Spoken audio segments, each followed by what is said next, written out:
Hello guys! Welcome po dito sa aming tahanan, dito sa aming probinsya.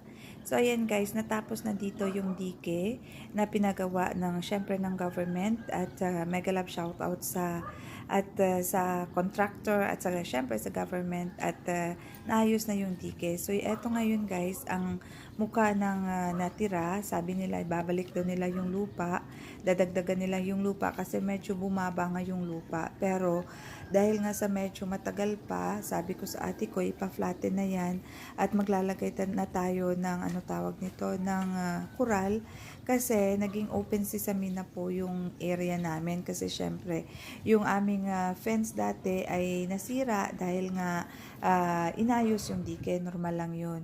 So ngayon guys, eto na yung mukha ng aming ilog, maganda na siya guys.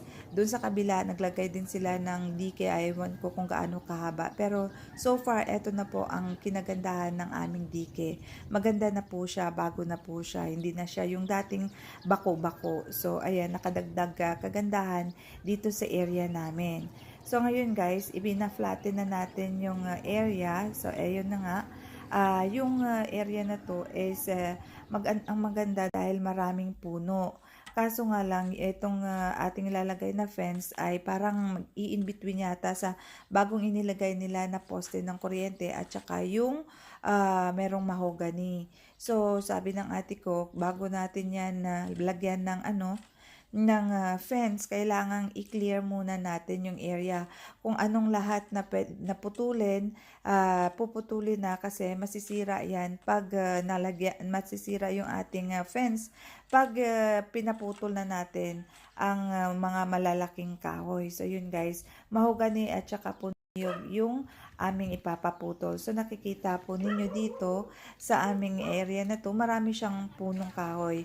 Wala siyang gaanong bulaklak kasi yung mga bulaklak guys at saka yung mga gulay, kailangan nila yung merong maintenance niyan. Eh kami wala kami dyan lagi sa bahay.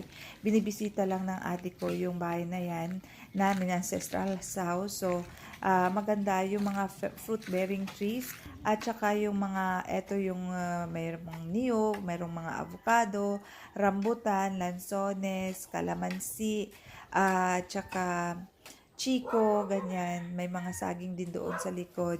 Atis, ayan. At saka rambutan, avocado pa guys. So ayan, eto, pinalinis namin. Tapos may mga batuan pa siya. So mas maganda kasi intercropping yung ilalagay na mga tanim kasi bawat season meron kang ma-harvest. Tapos magpapatanim ako guys ng grafted na mangga dito banda sa may harapan. Tapos yung dadagdagan ko yung kalamansi. Tapos magpapalagay siguro ng grafted din na langka. Kasi langka maraming mapagkagagamitan yan.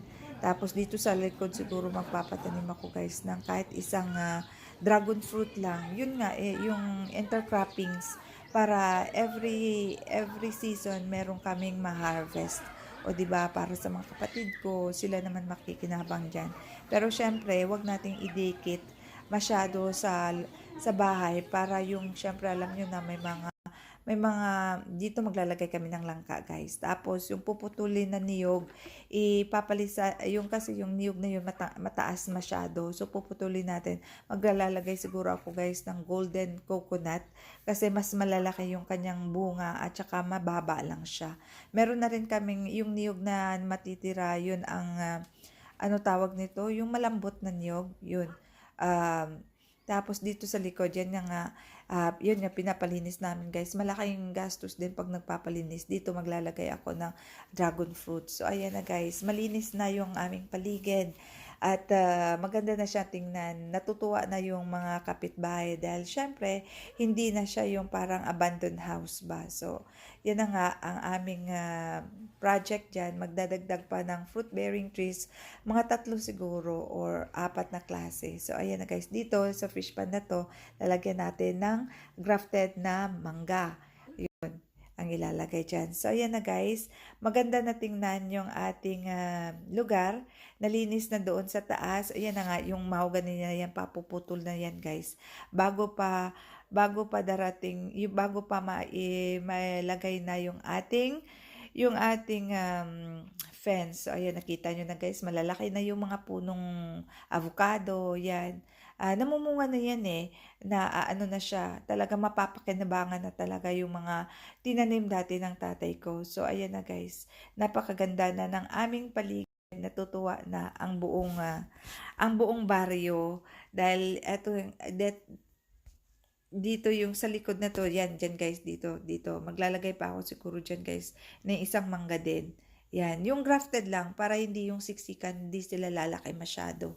At saka makakabigay din guys ng lilim sa paligid ng bahay. So, ayun na guys, sana nagustuhan nyo, nakabigay sa inyo ng idea kung anong gagawin ninyo sa maliit ninyong bakuran. So, ayun na guys, maraming salamat at sana subaybayan nyo ang aking channel. Maraming salamat po. Please don't forget to subscribe.